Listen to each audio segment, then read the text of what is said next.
Mesdames et messieurs, bonjour, bonsoir, que la paix du Seigneur soit donc votre partage. Bienvenue à l'école de la croissance. C'est donc un programme spécial de La Borne Christian Center. Ça fait déjà un temps que nous avons commencé ce format, que vous étiez vraiment très nombreux à pouvoir nous revenir pour nous dire à combien vous avez apprécié ce format-ci. Ben voilà. Nous venons de terminer une série sur l'armure du chrétien. Maintenant, nous allons commencer une nouvelle série dont le thème sera le cœur de l'homme. Voilà. Et nous bénissons le Seigneur car lorsque le Seigneur avait donné cette directive, c'était au travers de l'homme de Dieu, son serviteur, donc le pasteur Didier Nkumbu, qui nous a proposé ce thème. Et curieusement, un frère, nous avons rencontré un frère qui est donc venu nous voir, et il venait de Waterloo, il est donc venu nous voir le dimanche dernier et qui avait beaucoup de paroles prophétiques dans son cœur. Et pendant que nous étions en train de prier, il a demandé un petit moment d'attention et il a commencé à nous parler. Et parmi les choses dont il nous a parlé, c'était très clair, il nous a parlé de cœur. Il a dit, le Seigneur me dit que vous devez travailler sur le cœur. Et cela a donc attiré mon attention par rapport à cela. Et j'ai donc compris effectivement que ce thème était donc d'inspiration divine. Donc le Seigneur avait donc orienté l'Église à pouvoir parler de le cœur, à pouvoir traiter les problèmes de cœur, à pouvoir traiter le cœur de l'homme. Donc nous sommes là donc en pleine orientation du Seigneur et nous sommes donc en train d'exécuter ce que Dieu veut que nous fassions. Donc ce soir, ça sera donc le pasteur Didier Nkumbu qui va donc nous apporter ces bels enseignements. Donc ça va prendre 3-4 séances, ça dépendra de la manière à laquelle le Seigneur va nous conduire. Ça pourra prendre tout le mois de février, éventuellement le mois de mars. C'est le Seigneur, nous allons vraiment nous laisser conduire par les Seigneurs. Bonsoir, pasteur. Bonsoir, pasteur Adam. Voilà, j'ai ici donc faim et soif d'écouter ce que le Seigneur a déposé dans votre cœur. Ici, lorsque je parle bien sûr au nom des frères et des sœurs, jeunes et moins jeunes, de l'église La Borne Christian Center, ainsi que de toutes les personnes qui nous suivent au loin. J'ai donc faim et soif d'écouter ce que le Seigneur a à nous dire au travers de votre bouche. Pasteur, à vous. Gloire à Dieu. Je remercie le pasteur Adam pour ce temps, pour cette inspiration que Dieu lui a donnée. Je bénis aussi et je salue tous les bien-aimés de l'église La Borne Christian Center, toutes les familles de l'église. Et je salue aussi, au-delà de l'église locale La Borne Christian Center, nous saluons tous ceux qui nous suivent et tous ceux à qui le Seigneur adressera ce message, parce que je suis persuadé que le Seigneur permet qu'aujourd'hui nous puissions parler de ce thème, parce que le Seigneur a envie de parler à son église, non seulement l'église La Borne, mais en tout cas l'église, peu importe le lieu où vous êtes. Si le Seigneur veut que ce message vous atteigne, ce message vous atteindra. Je remercie le Seigneur parce que, pour revenir un peu aux circonstances qui m'ont amené à étudier sur ces thèmes et de le partager aujourd'hui, c'était qu'un jour, le Seigneur, j'étais en prière quand le Seigneur m'a interpellé. Il m'a dit, Didier, tu dois comprendre et connaître que le cœur de l'homme est un des chantiers très importants dans la marche chrétienne, et il faudrait que tu commences à travailler sur ton cœur et que tu puisses faire passer ces messages aussi à mon église. Donc, gloire à Dieu. Et les jours qui ont suivi, le Seigneur a parlé aussi à son serviteur, le pasteur Adam. Donc, ce qui a permis que nous puissions mettre sur pied ce programme qui certainement vous bénira. Donc, nous allons parler du cœur de l'homme. Donc, nous allons commencer à introduire ce message aujourd'hui. et nous allons le partager pendant tout le mois de février. Et je suis persuadé, si vous restez concentrés et vous écoutez bien ce message, ça va vous permettre de vivre une vie bénie, une vie fructueuse avec le Seigneur. Amen. Gloire à Dieu. Donc aujourd'hui, nous allons circonscrire un peu, nous allons parler définir un peu ce que c'est le cœur et je veux aussi vous partager le pourquoi de ce message. Comme ça, vous avez plus ou moins une idée. Pourquoi est-ce que le Seigneur nous donne ce message? Donc ici, nous parlerons du cœur de l'homme. Et vous devez savoir que quand nous parlons du cœur de l'homme, il ne s'agit pas de donner une définition scientifique ou une définition médicale de ce que c'est le cœur. Mais nous verrons plus que cette définition scientifique où nous savons, nous voyons que le cœur c'est un organe vital, un muscle qui pompe le sang à travers notre corps. Mais il ne s'agit pas de cela. Je ne veux pas non plus que vous voyez aussi le cœur comme d'un point de vue romantique, d'un point de vue philosophique ou littéraire, mais plutôt nous allons voir le cœur ici comme une part spirituelle en nous. C'est une partie spirituelle de l'homme. Et ce cœur, c'est le siège des émotions et des désirs. Bien-aimés, il faut que nous parlions déjà d'un préalable. Le préalable, c'est lequel? C'est que Dieu lui-même a un cœur. Amen. Et si Dieu a un cœur, nous avons aussi, nous, un cœur. Dans Genèse chapitre 8, verset 21, la Bible dit, « L'Éternel sentit une odeur agréable, et l'Éternel dit en son cœur. » Dieu dit en son cœur. Dieu a un cœur. Et dans Actes 13, 22, il est écrit, « Puis l'ayant rejeté », donc je prends cela pas au début, « Puis l'ayant rejeté, il leur suscita pour roi David, auquel il a rendu ses témoignages. J'ai trouvé David, fils d'Isaïe, homme selon mon cœur. » Une fois de plus, l'Éternel fait allusion, parle du cœur que lui, le Père, a. Et le cœur que nous avons aussi, nous comprenons que Dieu donne beaucoup de l'importance au cœur. Si notre cœur, bien-aimé, est travaillé, alors notre cœur sera affermi pour vivre en harmonie avec l'Éternel.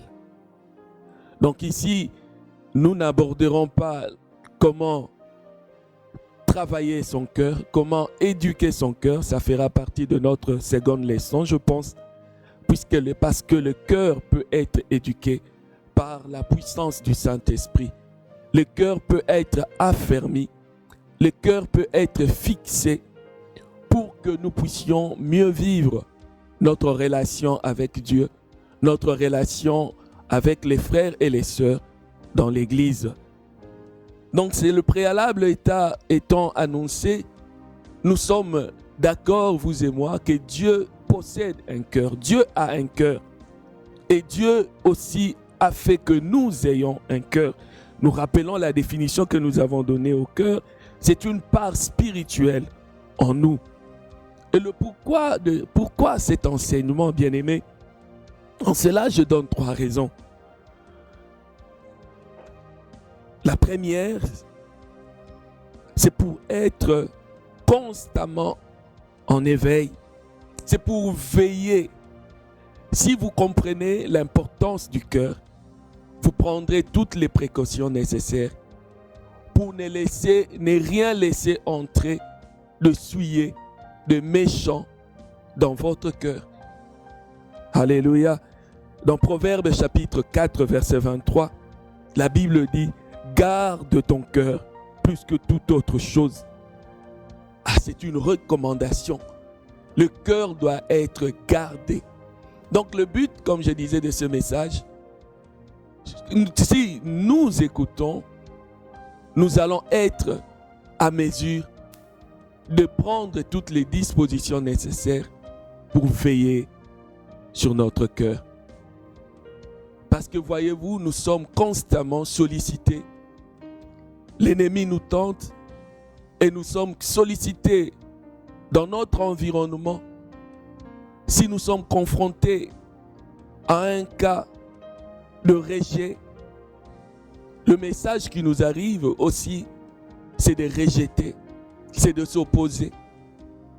Et si tu acceptes le rejet, donc tu acceptes cela, tu ouvres une porte de ton cœur, alors en ce moment-là, au lieu que ton cœur soit affermi dans le bon sens pour être en bonne relation avec Dieu, au contraire, ton cœur sera corrompu.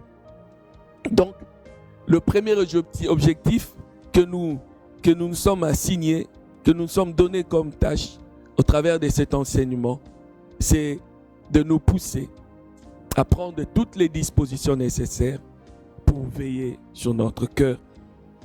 Et le deuxième objectif, c'est affermir notre cœur. Dans le livre des Psaumes, chapitre 78, verset 72, je veux le lire. Le psaume 78,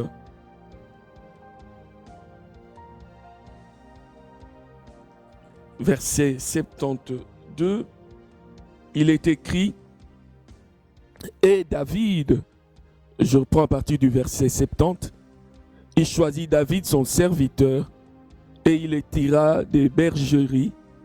Il le prit derrière les brebis qu'il allait. Attendez, je veux rapprocher ma Bible. Oui, le pasteur Adam va lire. Voilà, donc j'ai psaume 78 à partir du verset 70. Il choisit David, son serviteur, et il le tira des bergeries. Il le prit derrière des brebis qui allaitaient pour lui faire paître Jacob, son peuple, et Israël, son héritage. Et David les dirigea avec un cœur intègre et les conduisit avec des mains intelligentes. Amen. Amen. David le conduisait avec un cœur intègre. Et dans le parcours, si vous regardez au parcours de David, il y a eu des moments où David avait un cœur qui n'était pas droit.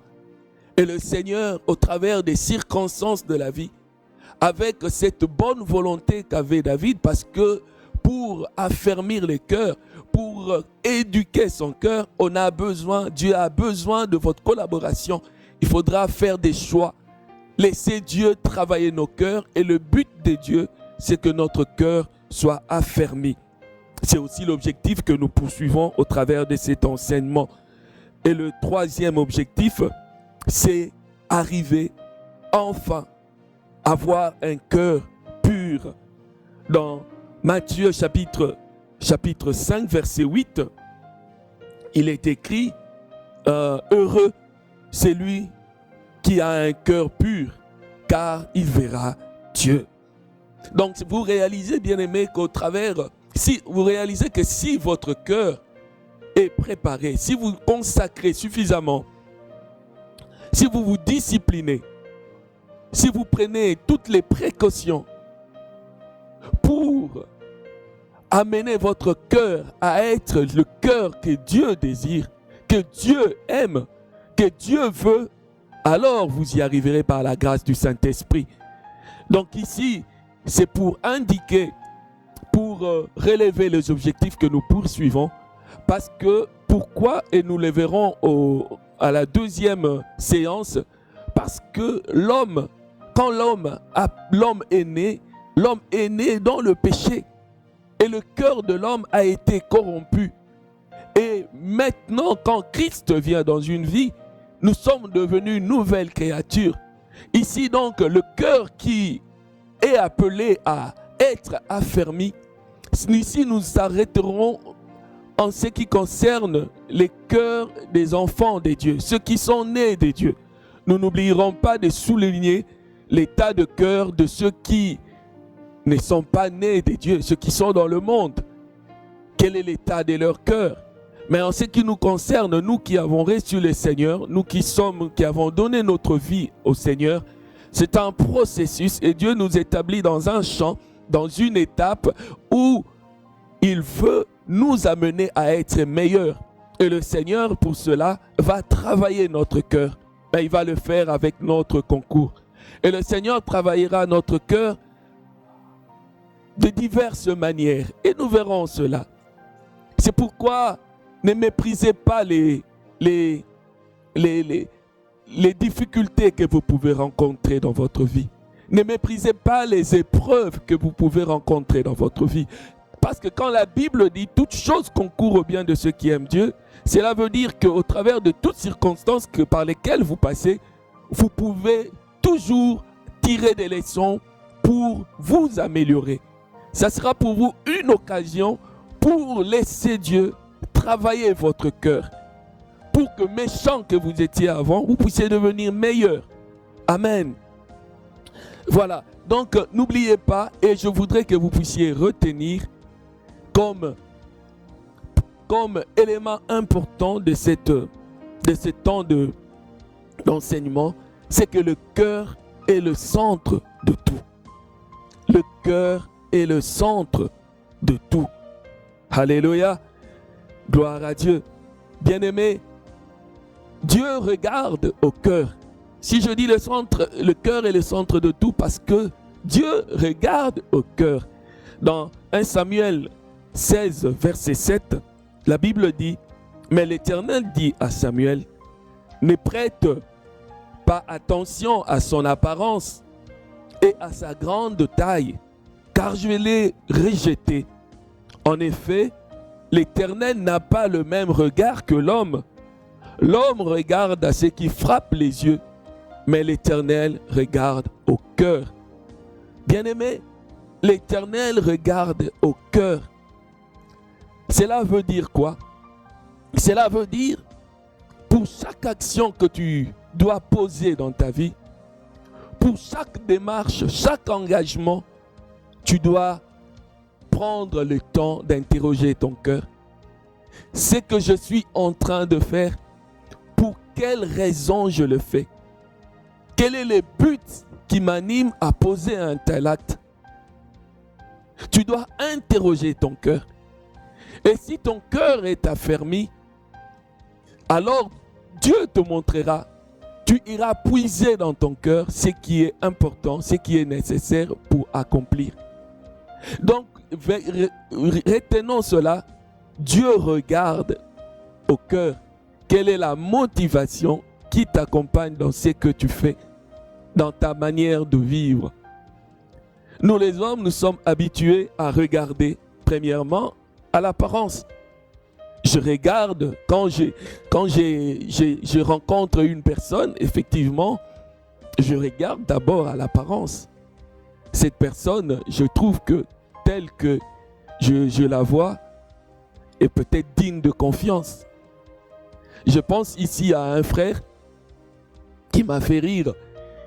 Il porte une merveilleuse montre de la marque, je ne veux pas citer de marque, mais une merveilleuse montre qui coûte assez cher. Et une fois, je lui ai dit, mais toi, tu me parles de tes problèmes, tu as en main une montre d'une grande valeur. Et puis il m'a dit, non, cette montre, c'est comme je suis en affaire avec les gens, il faut que j'apparaisse bien. Donc l'apparence est importante. Ici, je ne suis pas en train de dire que l'apparence n'est pas importante. Elle est importante, mais elle n'est pas suffisante. Amen.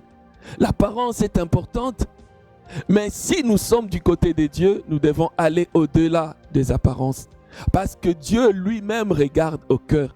Cela veut dire autrement, dans l'hiérarchie de nos valeurs, nous devons plus accorder des valeurs à ce qui est intérieur que à ce qui est extérieur. Ce que tu es, c'est ton cœur. Alléluia. Gloire à Dieu. Donc Dieu regarde au cœur. Dieu ne regarde pas aux apparences. C'est important de savoir cela. Parce que je vais vous dire quelque chose. La première révolte n'a pas commencé sur la terre, avait commencé au ciel. Et c'était Lucifer. Lucifer que Dieu avait créé. Dieu avait créé Lucifer pour qu'il soit à son service. Dieu avait créé Lucifer pour qu'il soit là pour faire ce que Dieu voulait. Nous sommes là dans Ézéchiel chapitre 28, du verset 14 au verset 16. Et la Bible dit, tu étais un chérubin protecteur aux ailes déployées. Je t'avais placé et tu étais sur la sainte montagne de Dieu. Tu marchais au milieu des pierres étincelantes. Tu as été intègre dans tes voies. Il a été intègre. Son cœur était saint, comme je dirais. Son cœur était pur. Son cœur n'était pas corrompu.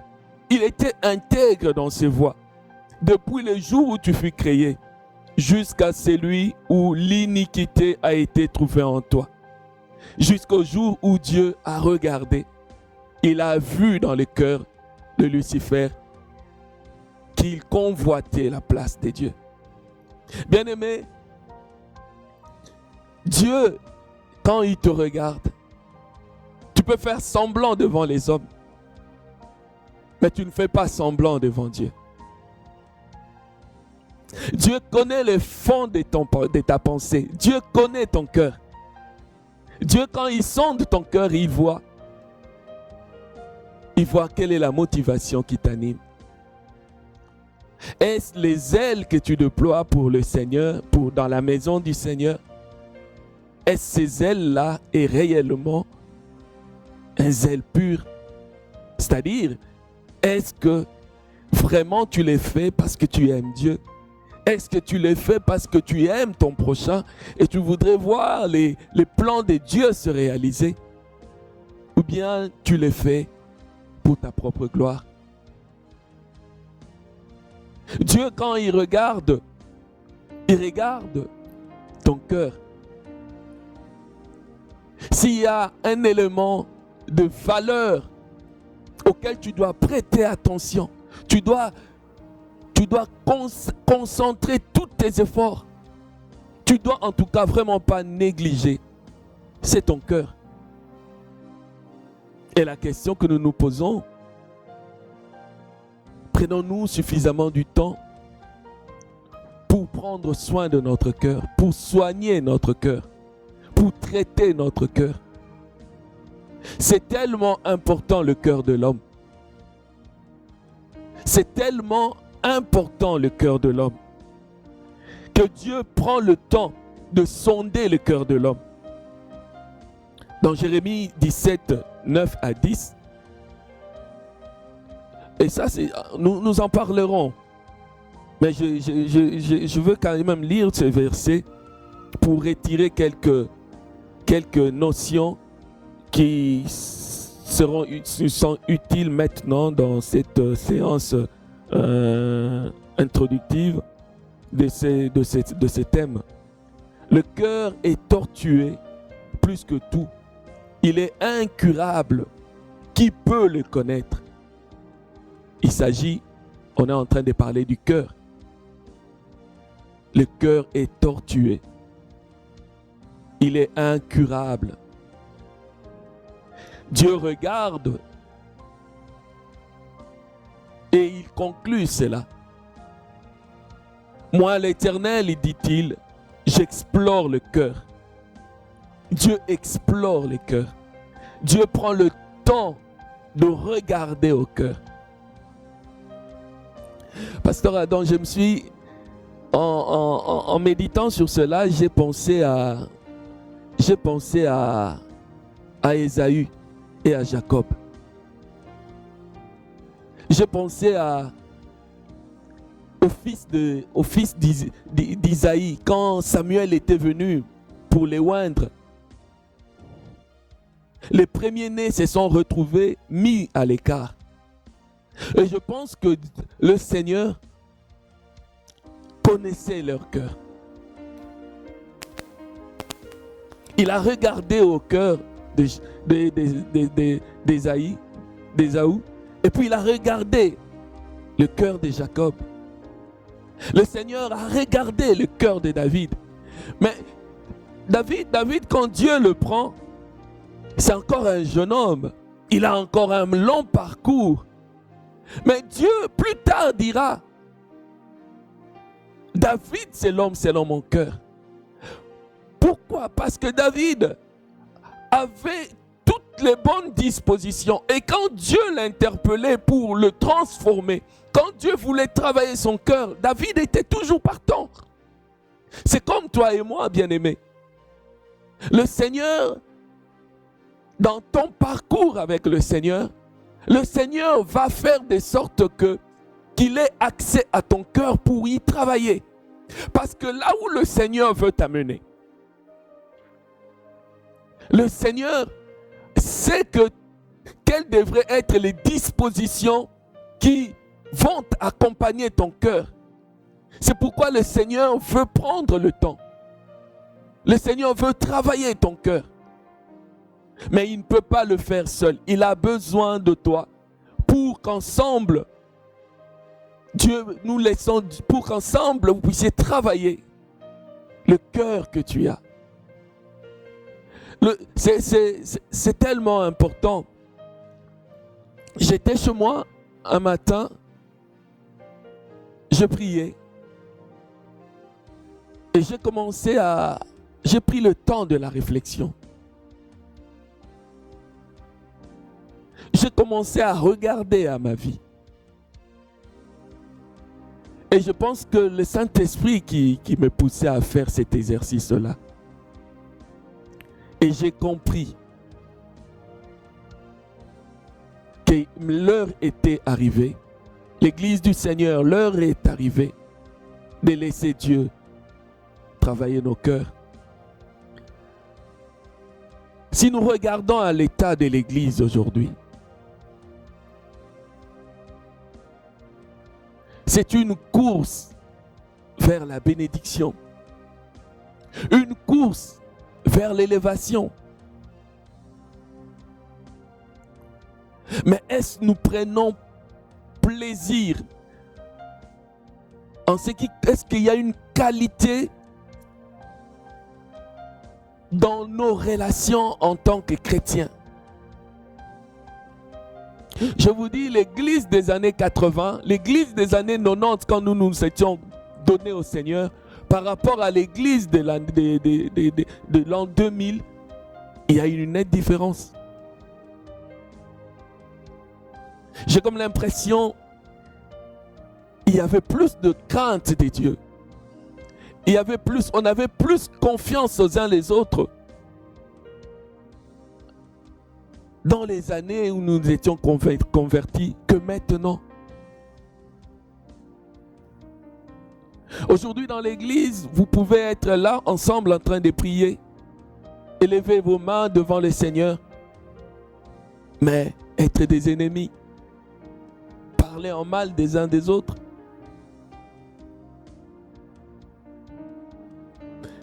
Et pourtant nous sommes sauvés, puisque nous avons reçu le Seigneur comme... Nous avons reçu le Seigneur Jésus comme Seigneur et Sauveur. Mais le cœur,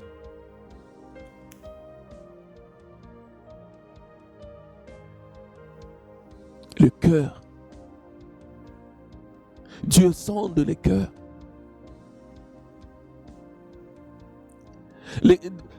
Ces textes que nous avons lus d'Ézéchiel parlant de Lucifer, ce que Dieu avait vu dans son cœur, c'était le péché. Il voulait prendre la place de Dieu. Peut-être qu'il les gardait secrets. Peut-être qu'il avait déjà parlé à certains anges. Mais Dieu n'a pas regardé les actes là qu'il devait poser. Mais il a vu le mal dans le cœur. Et c'est suffisant pour qu'il soit rejeté. Je crois qu'il y a une période que Dieu nous donne de pouvoir nous aligner à lui, de le laisser travailler nos cœurs. Pour qu'on ait des églises de qualité.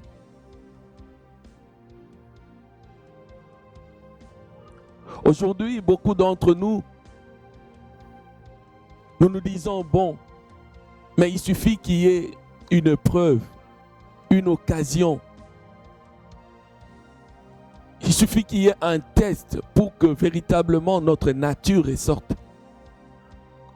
Et quand cette nature ressort, à ce moment-là, on se rend compte qu'il y a beaucoup de choses que nous n'avons pas laissé Dieu travailler en nous. Aujourd'hui est l'occasion que le Seigneur nous donne de l'inviter et qu'il règne réellement dans notre cœur.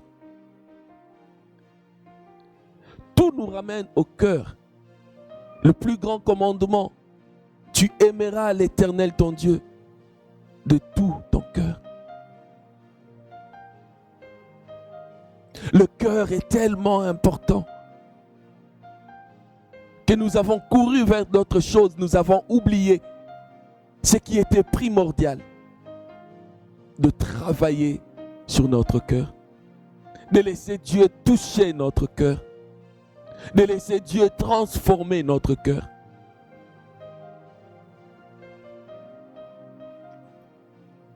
Le psalmiste dit,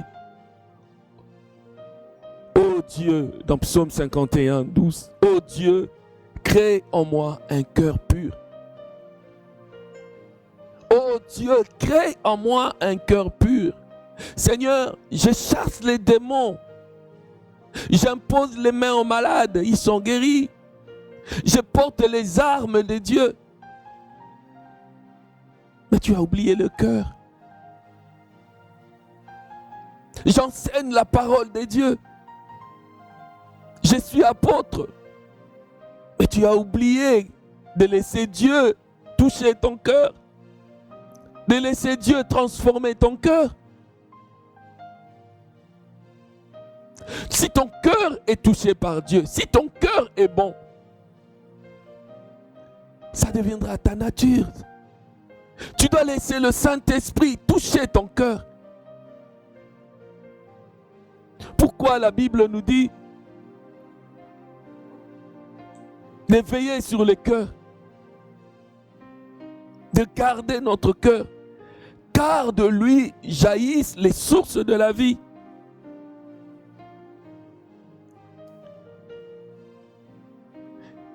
C'est là la source de tout. C'est de là que tout part. Le cœur de l'homme. J'ai réalisé que j'avais intérêt à laisser Dieu travailler mon cœur. Je parle en langue, je prophétise, j'ai prié pour les malades. Mais il y a beaucoup de choses que Dieu doit changer dans ce cœur. Beaucoup de choses. Église, beaucoup de choses, Dieu doit changer dans nos cœurs. Nos cœurs doivent être travaillés par le Seigneur. Comme le psalmiste, nous devons tous ensemble crier, oh Dieu, travaille notre cœur. Donne-nous un cœur pur.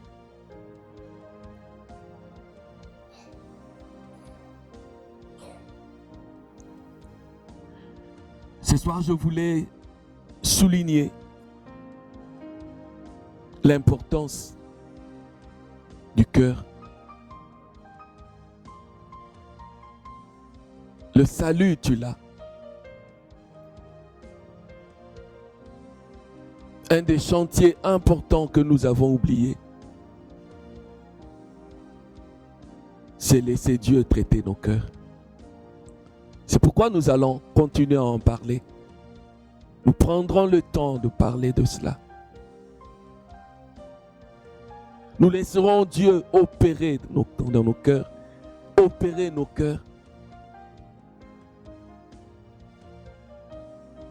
Est-ce que vous saisissez ce que je vous partage? Il s'agit de ton cœur. Tu aimeras ton prochain comme toi-même. Tout nous ramène à l'amour, tout nous ramène au cœur. Tu aimeras l'Éternel ton Dieu. Dieu regarde au cœur. Je regardais dans la Bible, il y a plus de 52 versets. Sûrement il y en a plus qui traitent, qui parlent du cœur. Vous me chercherez et vous me trouverez, parce que vous me chercherez de tout votre cœur. Que votre parure ne soit pas une parure extérieure, cheveux tressés, ornements d'or ou vêtements élégants, mais plutôt celle intérieure et cachée du cœur. Tout comme l'eau reflète un visage, le cœur de l'homme reflète l'homme. Si ton cœur est transformé, tu seras un bon monsieur. Tu seras une merveilleuse dame.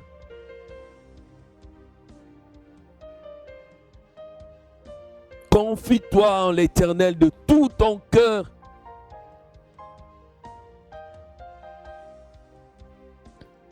Que la bonté et la vérité ne t'abandonnent pas. Attache-les à ton cou.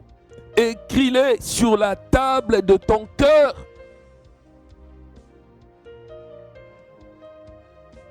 Matthieu 6, 21. En effet, là où est ton trésor, là aussi sera ton cœur. Aujourd'hui, Dieu nous montre la direction à suivre. Le chantier qu'il veut ouvrir, c'est le cœur.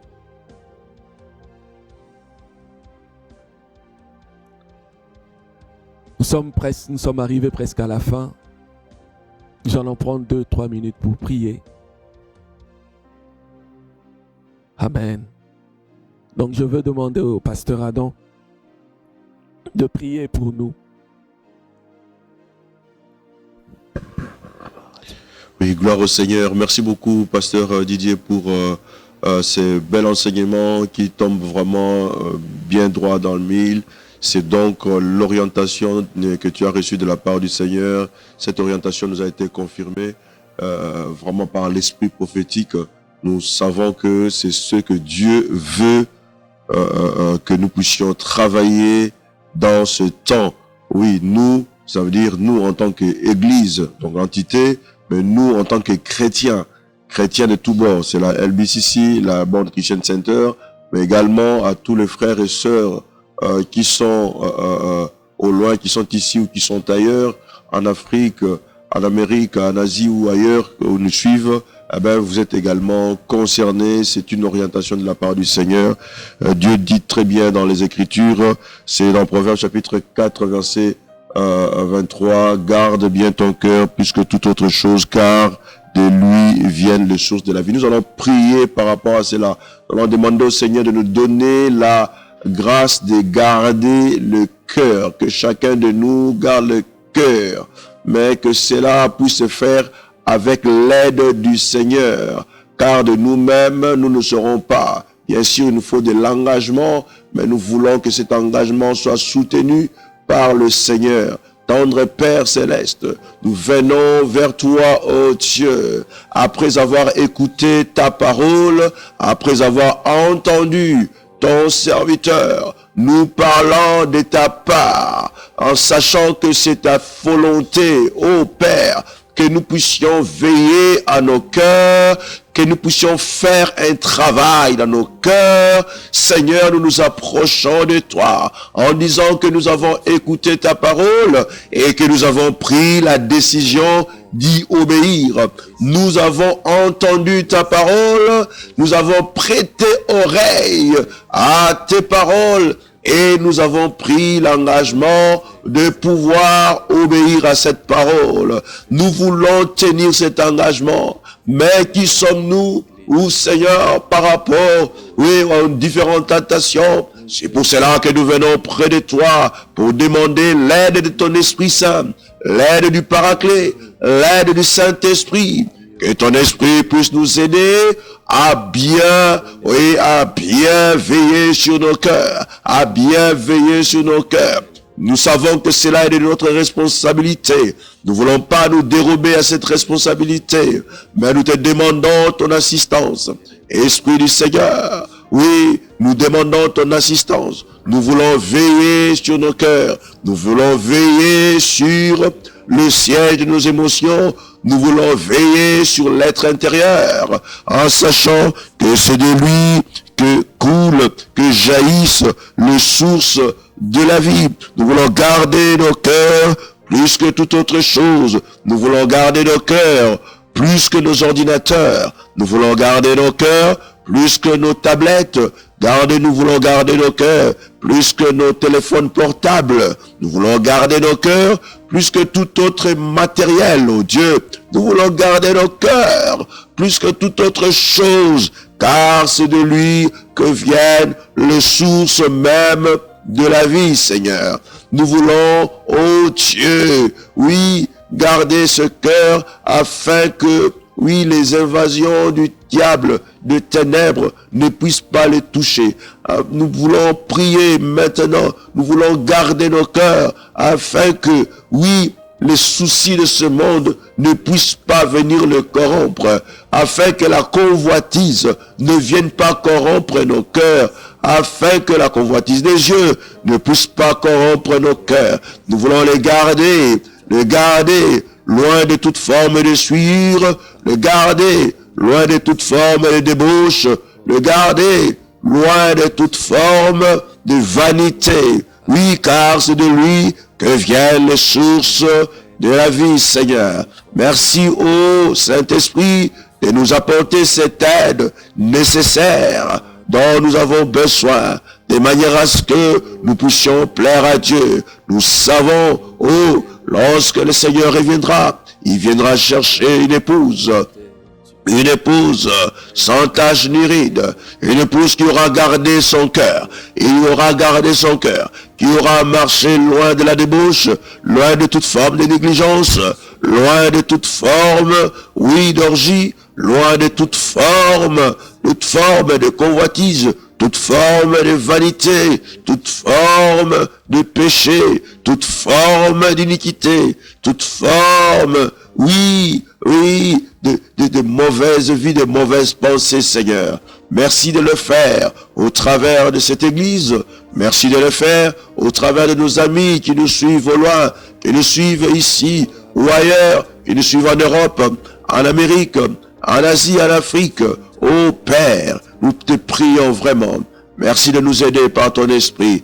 Merci de nous aider par ton esprit. Nous voulons vraiment garder nos cœurs, car nous savons, oui, que tout comme l'eau reflète le visage, oui, le cœur de l'homme reflète l'homme. Nous voulons que, oui, que nos cœurs puissent refléter un homme renouvelé.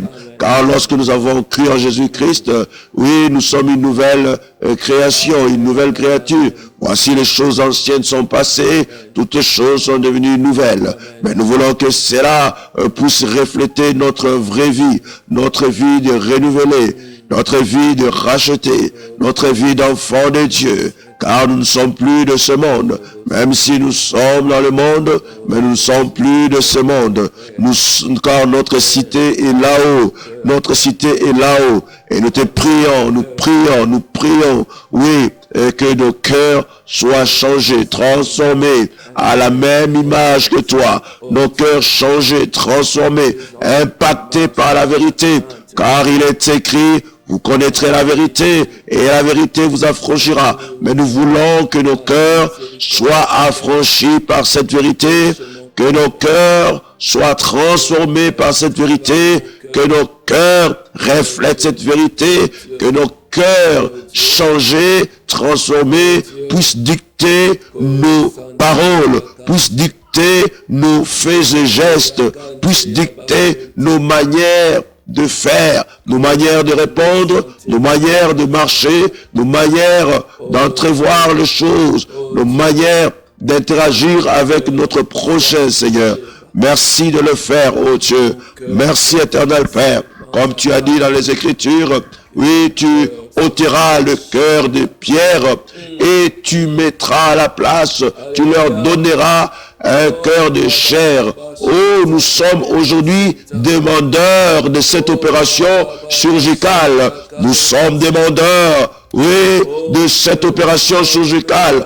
Opère-nous, opère-nous. Oh Père, pour retirer ce cœur de pierre, ce cœur dur, ce cœur qui n'entend pas, ce cœur qui ne comprend pas, ce cœur qui s'endurcit, ce cœur qui refuse d'obéir à ta parole, ce cœur qui veut être têtu, ce cœur qui veut être têtu, nous refusons cela, oh Père.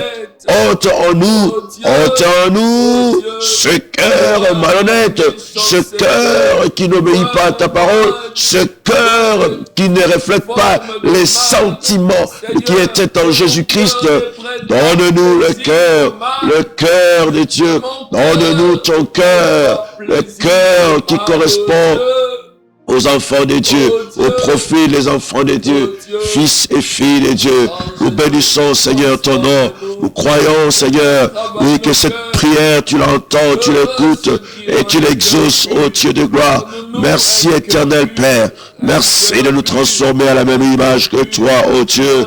Car si tu nous as rachetés, Seigneur, c'est afin que nous puissions te ressembler. Lorsque tu reviendras, Jésus, tu viendras chercher une église sans tache, ni rat, oui, ni ride, oui, l'église qui te plaît, Seigneur. Nous te bénissons, ô Dieu. Nous te rendons grâce, éternel Père, pour ce temps. Te bénissons, éternel Père, pour ce temps. Dans le nom puissant, merveilleux, glorieux, merveilleux, miraculeux de Jésus-Christ, notre Seigneur et notre Sauveur. À lui soit la gloire pour les siècles et les siècles. Amen. Amen. Gloire au Seigneur. Gloire au Seigneur. Bien-aimé, un travail a commencé. Le Seigneur qui a permis que nous puissions écouter ce message, c'est la volonté de Dieu. Et quand Dieu envoie sa parole, la parole de Dieu ne retourne pas à lui tant qu'elle n'a pas accompli ce pourquoi elle a été libérée. Et Dieu veut travailler nos cœurs. Et nous nous réjouissons parce qu'il est là. Et nous nous abandonnons à lui en lui laissant faire ce travail en nous par la puissance de son esprit. Alléluia. Nous sommes l'épouse et il travaille dans la vie de l'épouse. Gloire à Dieu. Soyez bénis. Soyez encore nombreux le mercredi prochain pour la suite de ces enseignements. Soyez bénis dans vos maisons. Au nom de Jésus-Christ notre Seigneur. Amen. Amen, amen, amen. Gloire au Seigneur et à la prochaine.